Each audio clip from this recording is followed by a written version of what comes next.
So welcome everybody to MindShifters Radio. Delighted and honored that you're here, and appreciate the opportunity to have this conversation one more time, and hopefully together refine our understanding of this just most amazing technology that gives us access to the deepest hidden levels of our own minds, and the things that our culture teaches us and actually has us tend to run away from. The tendency to point the finger at someone else for the way we're using our own minds, and then to try to escape from whatever's going on in our world rather than recognize that we're creators and this is part of the creative process. And so this, it's just, the more I think about it over the years with all the work that I've done over the last 50 or so years in this field, when I realized the monumental impact of this man named Yeshua and what he brought to the world that sadly has been totally and completely deleted. Actually, worse than deleted, it's been turned backward, inside out, upside down. And the essence of it has been so lost that it's just crazy. Especially since it's the key to getting back to a sane mind. And sane mind is the mind of love in us that is the core of what we're designed to live in. We live in a structure in our minds that turns so much backward because of the backward programming of the mind. And there's an interesting quote from a gentleman named Alberto Villalobo. And he says this: evolution requires awakening to that self that remembers all is connected. Einstein says if you think you're separate or separated from the rest of humanity, you're living in an optical delusion. And guess what? That person that you dislike, that person you can't stand, guess what? You're part of them. They're part of you. It's an optical delusion that they're separate from you. And whatever it is that you're building your brain's image out of them, that you don't like them, that you can't stand them, you can't be around them, you can't hear their voice, is something in you. Otherwise, as love, you'd simply be there as that space. So this optical delusion of separateness is such a key. And so again, from Alberto, evolution requires awakening to the self that remembers it's all connected. Us, the earth, nature, and her creatures, our hearts and our heads, our energy, and all the particles that make up the body we inhabit for now. There's kind of a knuckle-walking quadruped view of existence that's totally self-centered, exclusionary, push everybody else out that you can't control. And when under stress, individuals holding that view are destructive to virtually everything that they touch. Oftentimes this person's flush with possessions, and they think that they're so blinded that they think that their possessions make them successful. Becomes the definition of success. You look at most of the culture, and all the average person needs to look at is, oh, they've got money, they're successful. Doesn't address the fact that, maybe their children are on the verge of committing suicide, or their marriages are in rageful, pain on an ongoing basis. So we can be blinded by that. Blinded by greed and self-centeredness. If you think you're taking care of self as you use wealth to consume, usually that consumption is cover for some kind of an inner void. And as non-humans, so many contribute daily to the destruction of their very home, the planet.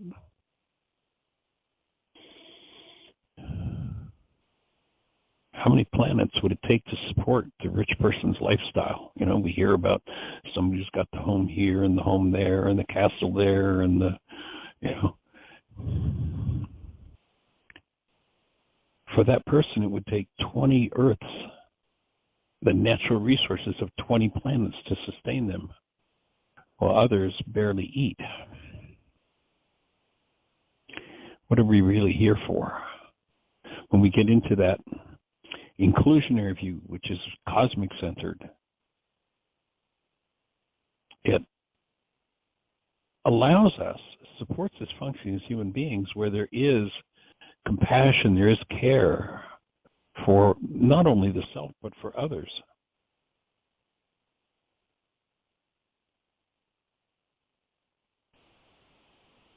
So where are we going as a species, as human beings? You know, we've been set apart. It's kind of a function of this Western culture that ends up in this separate self. Or back, I don't know, a year or so ago, I was reading a book on Native American history and how the Native Americans who lived in community were separated from each other. And one of the things that was done gave each Native American land. So now instead of living in a community, somebody went, oh, this makes me wealthy. I've got my own piece of land. And all of a sudden, the community was scattered. The community was separated. Everybody had their own piece of, you know, somebody had their piece of land over here, and somebody over here, and somebody over there, and somebody over there. And all of a sudden, the community was dead.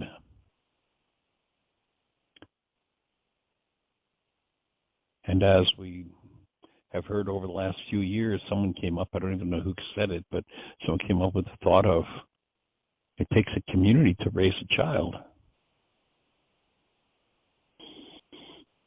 And that truly is what we need, is community. And there are certainly a lot of people out there pushing the fear program. You know, one of the things, and I certainly understand it from one point of view, but it's really a tragedy and something that a lot of people need to wake up to. You know, our granddaughter came home in tears a few months back and it really terrorized that somebody was going to break into her house, because at school they'd done a program called Stranger Danger, teaching that strangers were dangerous rather than cells in their own bodies. And when we eject people from our lives, even from our attention, what is it we're contributing to in terms of the violent response that comes so often that feeds that loop of separation?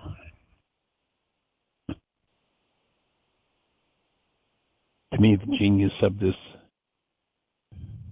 tool that was offered to us by this man Yeshua 2,000 years ago, that encouraged, supported, and made possible becoming fully acquainted with one's own unconscious dynamics, which oftentimes goes back so many generations that are long forgotten, but the content is still there. And that this man had the knowledge of how to come back into relationship with that within us, to me, is just amazingly profound.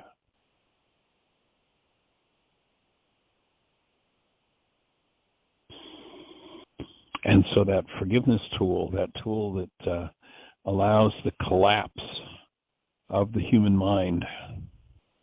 You know, I think back and what I was taught as a kid about forgiveness, and there was nothing to do with this idea of dropping into one's own unconscious dynamics and cleaning up one's own multi-generational database. And yet each generation that does not do that steps farther and farther and farther away from the possibility of actual community, which I think is part of what allows people to step into consumerism and, wanting to gather more stuff rather than being in community, rather than being in relationship with others. If the number of beings on the planet is one, inhabiting billions of forms, expressing through billions of forms, what's our place in that as human beings?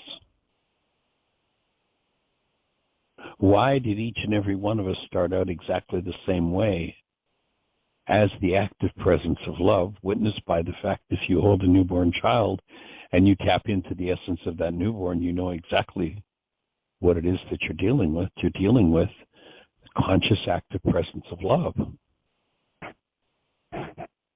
We all started out there. What happened that we've lost awareness of that? And what can you do about it? Why is this happening to me again? And what you can do about it. So our objective is to extend, share, spread these tools based in first century Aramaic forgiveness that empower and support each person in coming in contact with what is carried from the generations that never belonged within a human structure.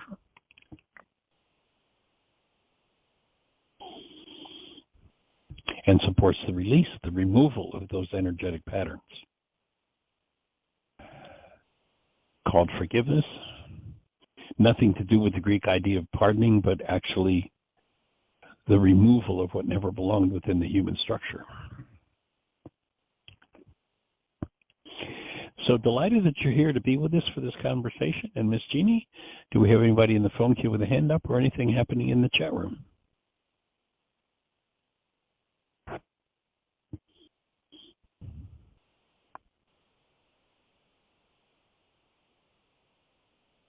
Hello, Jeanie. I think I can hear you talking, but you're not coming through the.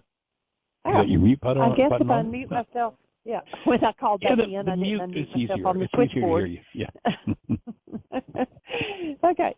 So, yeah, we do have a hand up now, but there was a gentleman that I was talking with earlier this morning, and there was a situation where at what point, he makes plans with his children and his grandchildren, and then they change the plans at the last minute.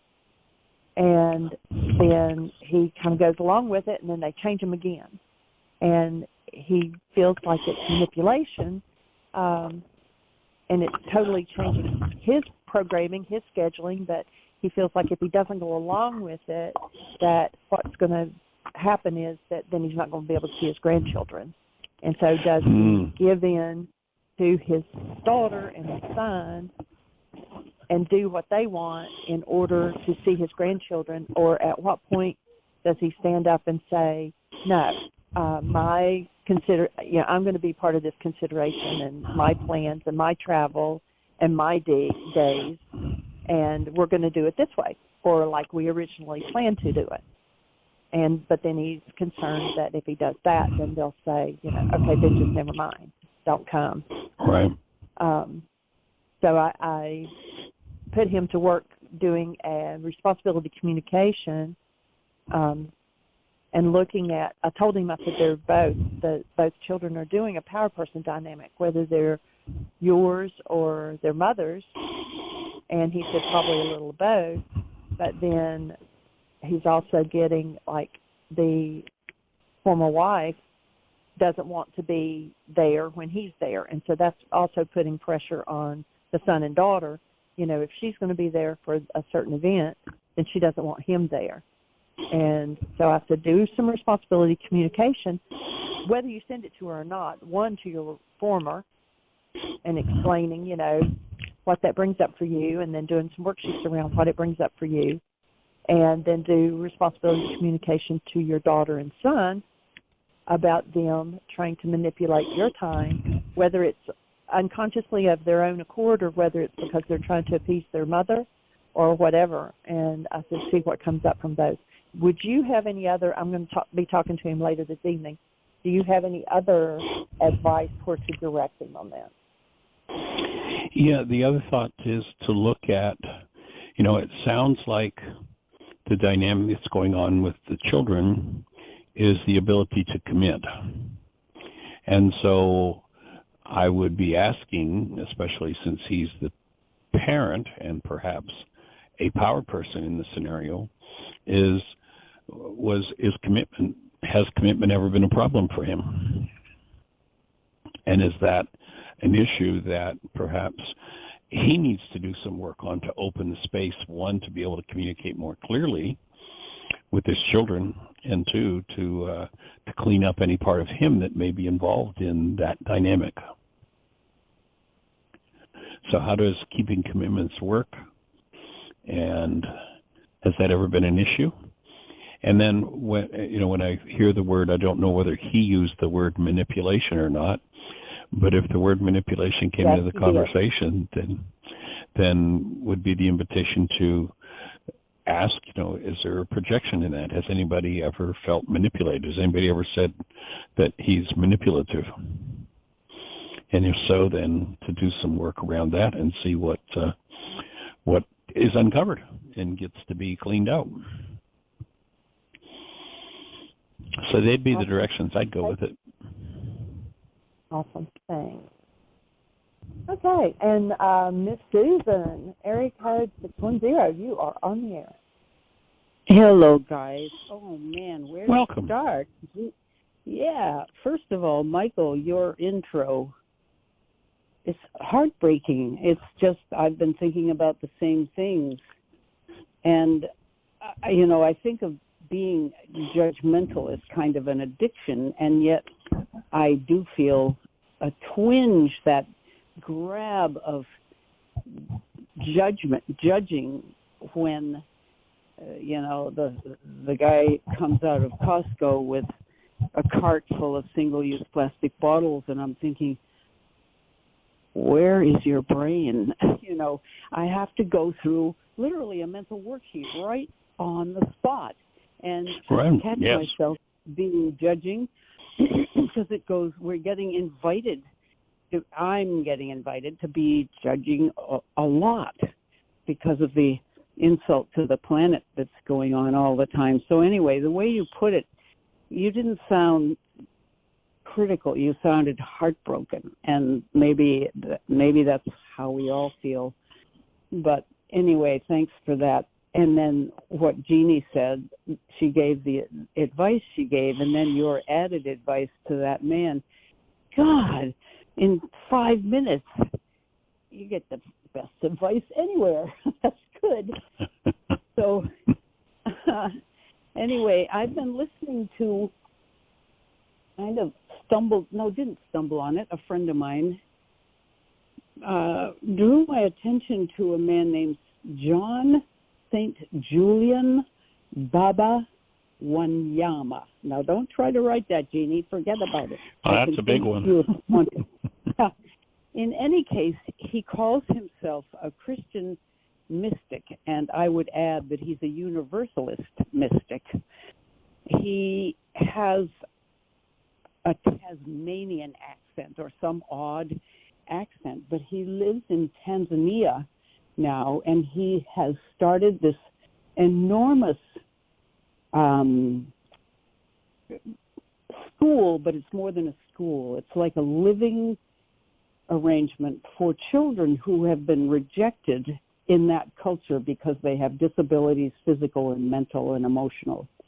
And he has set up, just because he was visiting there, I guess, and he saw this situation and started helping, and then started raising money, and the money just poured in, and he has this enormous, beautiful operation going there. Meanwhile, he what he's doing is the tools. He's another one of those people on the edge of the planet who found his way to the tools in his own way. And he says, first off, you realize that you are made of love and that you must love no matter what. You must always love, first and foremost. Love the stranger, love the familiar, love the person who's bad acting because they need love if they're bad acting. And I've been listening to him, and one thing he said, which I just thought was so helpful, he said, don't pray to God to help you with a problem. He said, get out there, get out of that equation. Bring God to the problem. And he said, you're going to ask me, how do you do that? He said, even that is a question that the ego asks. And step the ego away. I can't tell you how you do that. Just step out of the way and bring God to the problem. So I've been practicing bringing, in my sloppy way, I've been practicing what he said. But I just thought that was a very neat, beautiful thing. And, of course, we have situations around the house here which I'm bringing God to the problem all over the place. So, anyway, that's many times a minute sometimes, right? It's like nonstop. But practicing the Prater-Van book that Tim Hayes interviewed him and everything, right, it's been a huge help because you can just do that. No matter what kind of criticism you're feeling, the criticism comes from a part of you where you're not in the blessing mode. So if you think, I love you and I bless you, you're already shifted into your heart. And as soon as you're in your heart, there's a huge adjustment. There's a change. And I've been telling myself, too, that man who is doing that is me. I'm doing that. That also helps dissipate the judgment, because then I can align with him and then I can feel for everybody, the planet, him and me and everybody, which is just a good thing. But we've also had a few life changes around here, and I wanted to talk to you about that, unless you want to say something, because I'm on a roll here. I can be quiet for a second. Before we move to another topic, my listening, of course, you probably know what I would say when you repeat that someone says you just have to love somebody. That, of course, that's never happened and never will happen. It can't happen. But but what I hear is his advice on the second question is exactly the answer to being love, to functioning as love in our lives, rather than pretending we can love somebody. Bring God to the problem. Bring love to the problem. Is the correct answer to me across the board, as opposed to loving them. And you know, when I look at that first law, when Yeshua, they say to Yeshua, what's most important? If you're going to function as a human being, what's most important in the law? He doesn't say to love God, neighbor as self. He in fact says, keep this gateway in your mind open that allows you to bring love to the problem, bring God to the forefront, literally through your mind. Great reminder. So while I would disagree with his first premise, his second premise answers it. Yes, bring love to mind continuously until the mind just shuts up and you live out of that state of being. You know, I think I've shared on the show a few times that a project they started that's now been going on for, I'm not even sure now, somewhat less than a year, of letting go of perception, of letting go of memory, and how that's impacting. And I find that I do less ruminating through the past in my mind and more, I'm not even sure how to express it. You know, it's like it's hard to put into words, but just to function in that state without reference to the past, which, you know, geez, everything we do basically, as you know, in our human culture at this stage is virtually everything's a reference to the past. Mm-hmm. Whether it's definitions of words, wherever we go, whatever it is, it's all about the past. And if we're playing out of the past, then the present isn't present. So I like his second answer. It's just a long way of saying I like his second answer. I think the first answer, although it's not an easy conversation to have, I think the first answer is one that needs to be corrected for all of us all the time. Very good point. That's very helpful. So you had another thought? Well, yeah. A couple of things. You're saying there are changes happening, and some changes are happening. I have pretty much lost the use of my left hand for a while because I snapped a tendon. It's the hand where I had a broken wrist 5 years ago, and it's got a metal plate in there, and it always felt a little funny and very, very weak. And I picked up a cook pot the other day, and something snapped. And I've seen the doctor, and he said he could do an operation, but it's about 50-50 chance of success. And he said, can you get along without the use of your mainly index finger? But the hand is very, very weak, and I can't play the piano. So I'm thinking, I was complaining to you about how I couldn't get motivated to practice classical music. Well, now I have a reason. I'm actually quite happy to have a reason to not have to play the piano. And I'm just curious about it. It's a pretty high cost. It is a high cost, and I'm going to need that hand. And it's every day. It's getting a little better, and I'm just hopeful. So I'm not going to do the operation at least yet. I'm going to wait a while. But that got we'll hold the space. Thanks, Michael. It got Tim and me to thinking, we have this house, and you know what houses are like. They're a lot of work. Yes. And we decided we should probably look into some sort of independent / continuing care living situation around here. And we found one right away near my church. It's a nonprofit, which is so amazing. It's beautiful. It's simple. It's a real community. You're talking about a community. As soon as we walked in, it's a very good feeling in there. So we're filling out applications, and probably will put this formal application in a year or two, because once you're on that list, and if your name comes up, they'll put you just below the first name if you say no, but you can only do that a few times where they just put you at the bottom of the list again. Because we've got animals here. We've got Michael here. And so my next thing is we're looking for affordable care housing for Michael. He has decided he just cannot live out of his car or a van ever again. It's too stressful, uncertain, dangerous. So anyway, we're sort of looking, and I'm waiting for a phone call. So if I have to get off, but there's a woman who's connected with Section 8 housing up here, which he couldn't possibly afford, but we're going to try to work with them to see whether there isn't some sort of way that he could be placed so he's safe and can have his dog and all that stuff. So that's the latest news. Because I consider you my pals, I have to report on life. Well, thank you. Going on. Well, thank you for letting us know, and we'll certainly hold the space for Michael to find suitable, affordable, sensible housing for himself. And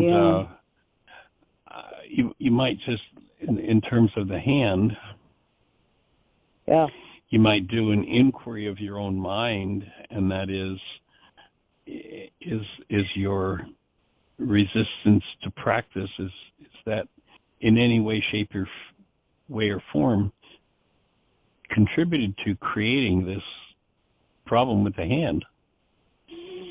And if you do that inquiry and clean it up, then you might be able to allow the hand to heal in a different way than would be the norm, because the interfering pattern would be out of the way. And then you could just choose not to practice instead of having to do that. I know.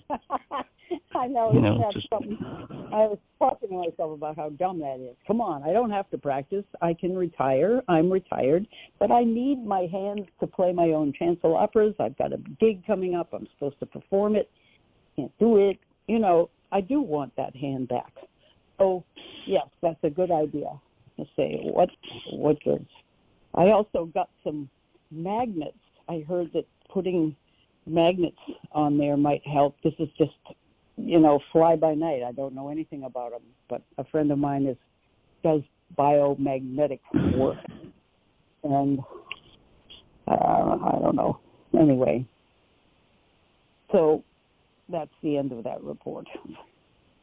Well, we'll hold the space that whatever has to happen on all levels for that to be restored happens.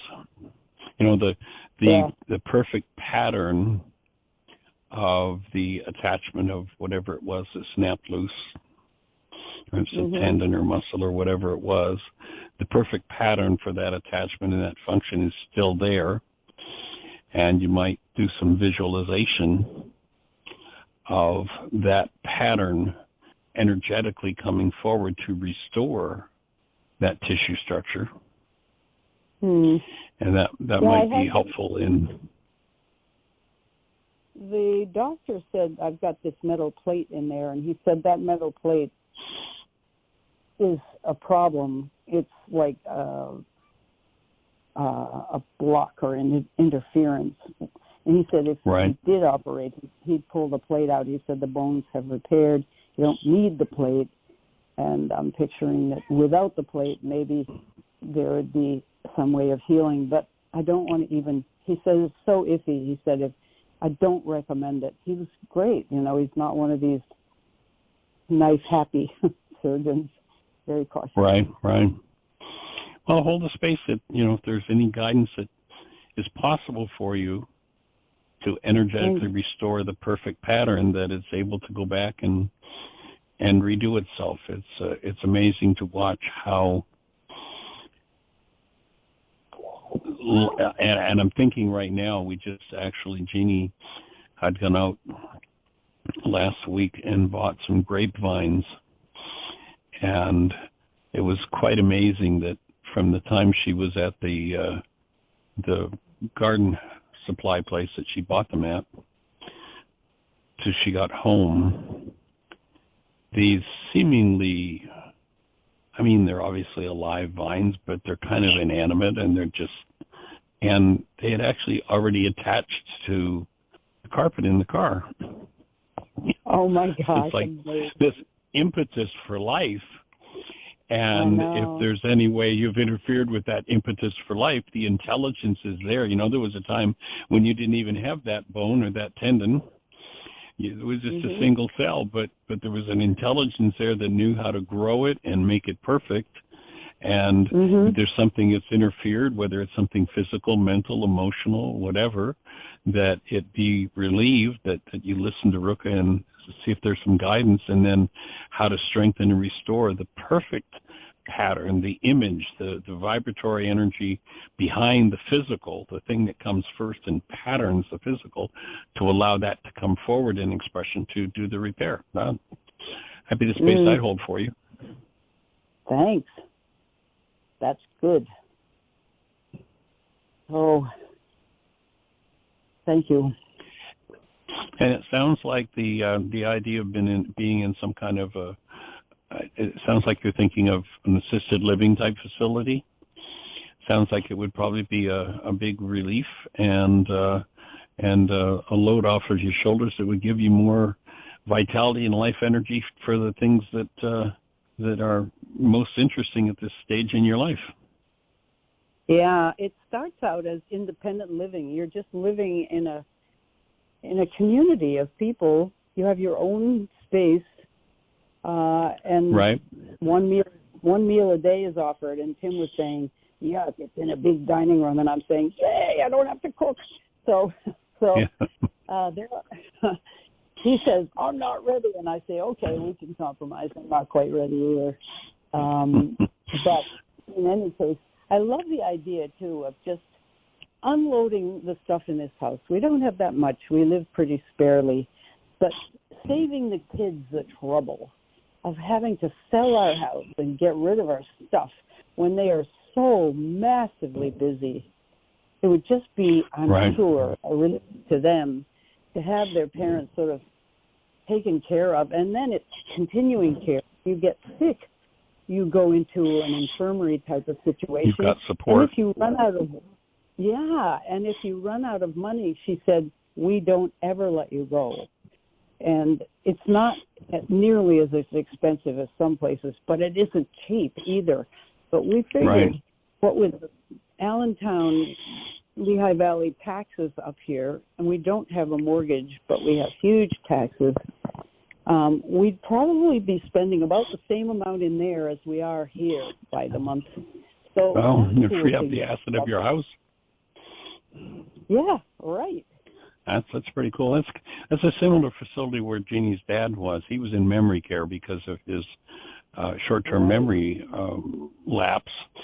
But on the other side of the facility, there were people who lived there because it was easier than doing their own homes. There was a time in their lives where they wanted that freedom, and they had whatever level of care they needed. If somebody was needed help with medication or what have you, they were there, and otherwise they just were kind of a little more footloose and fancy-free.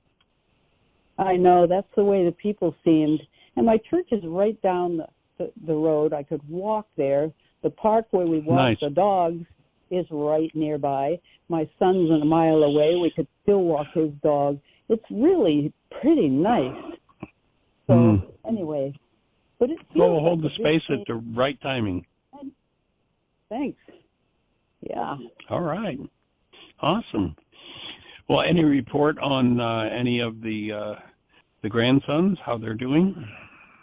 Well, how's Luke doing in his recovery process and being back in school? And really well. His father, though, he ran into his father at a concert for my daughter and his youngest boy, and Luke didn't even recognize him. Michael, I don't know if you know this phenomenon, but that man has changed his looks many times.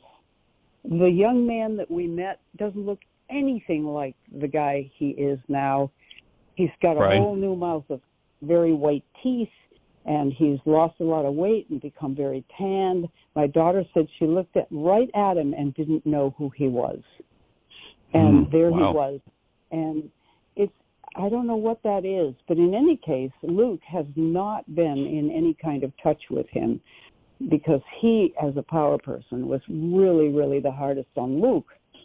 Now the father is inviting Luke to lunch, wanting to take Luke places, and Luke is having a lot of anxiety being near his dad and having his dad wanting all this contact.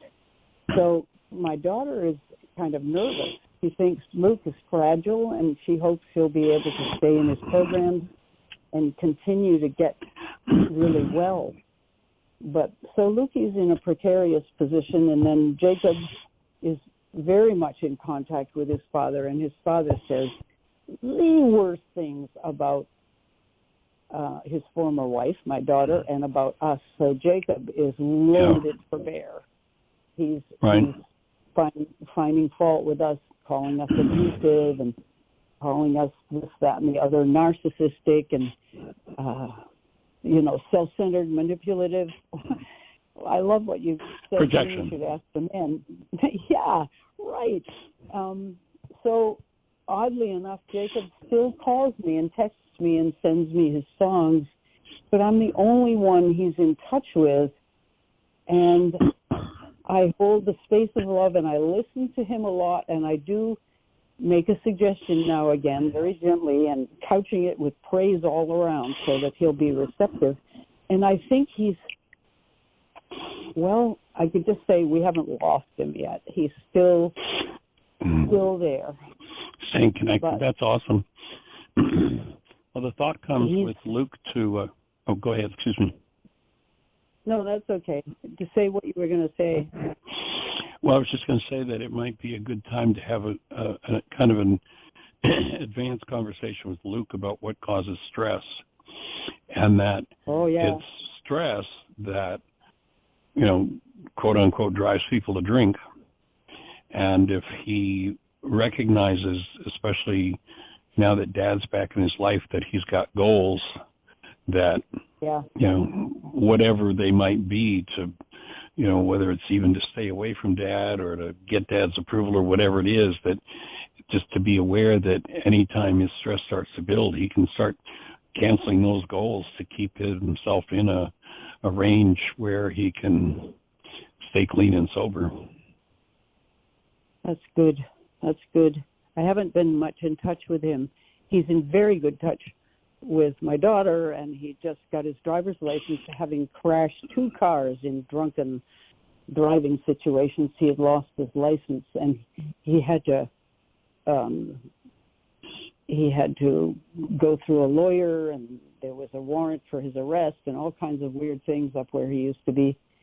They got that all ironed out, and he has a new, very, very, very secondhand old jalopy and his driver's license back. And he's thrilled because he's going to work this summer, and he can drive to work and stuff like that. So he's in good shape. It's just, boy, sounds like he's appreciating things.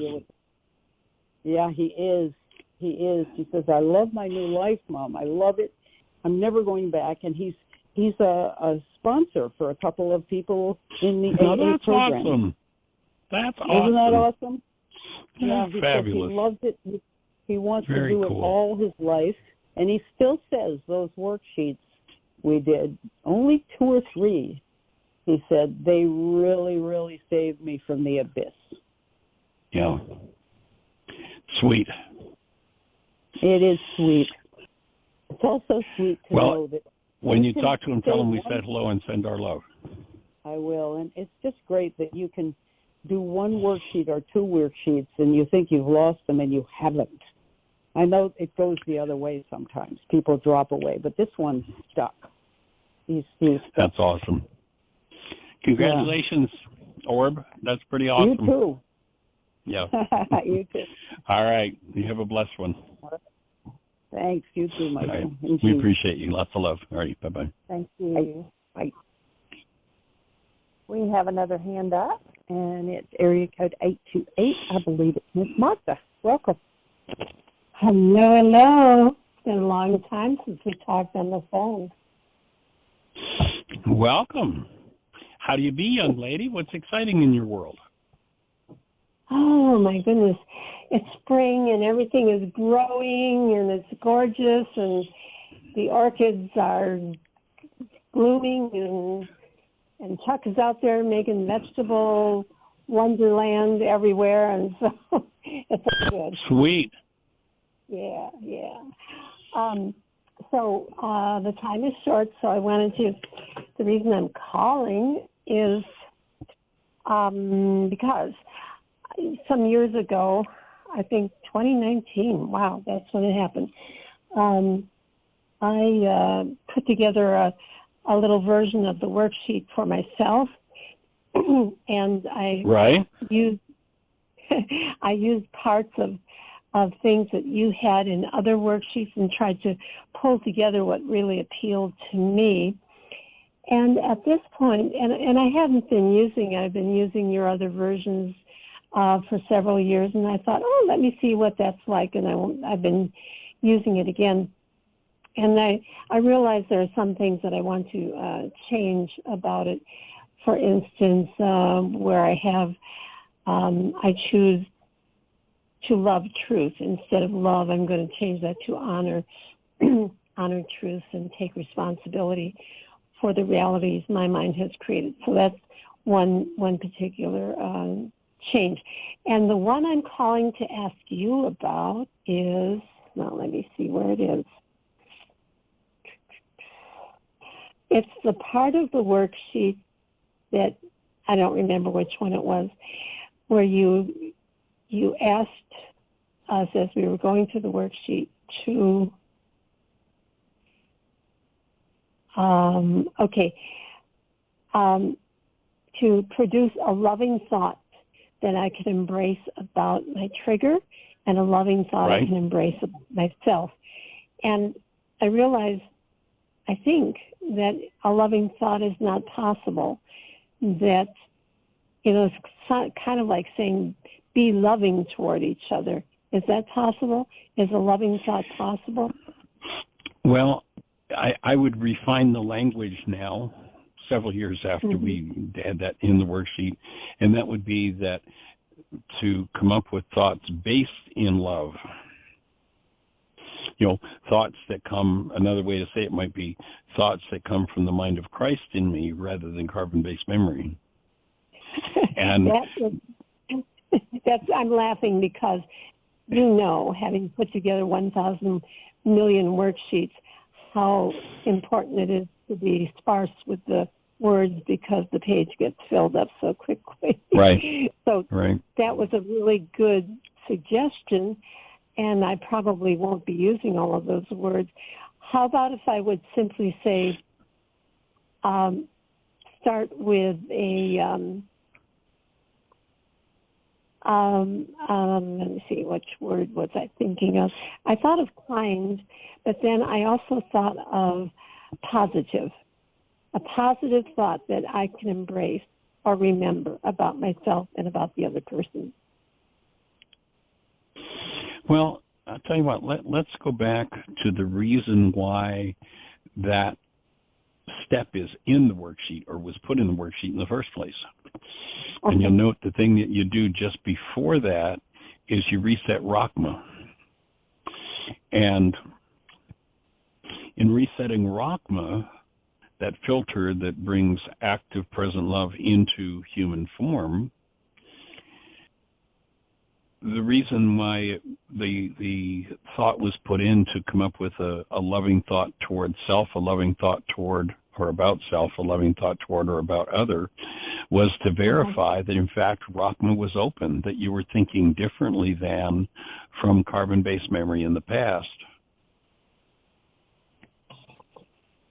Okay, and I stated it a bit differently. Maybe this is not to the point, but let's see if this fits.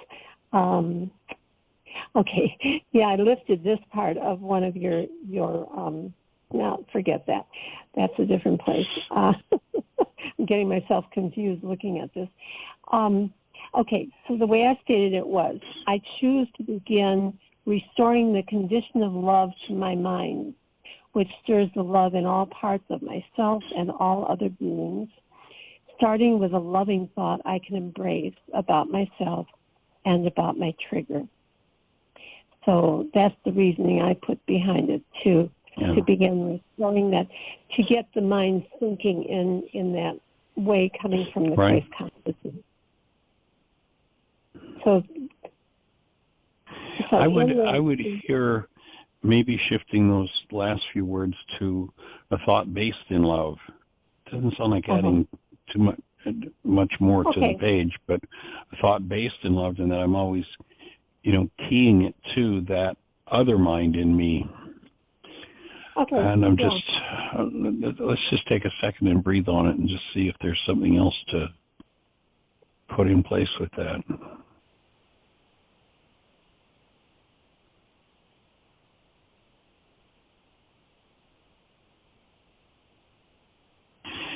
Another intuitive thought that comes in is to somehow tie in the idea of embracing. I have that word in there.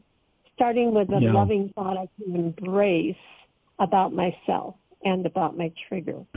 So rewording that would be a thought based in love that I can embrace about myself and my trigger.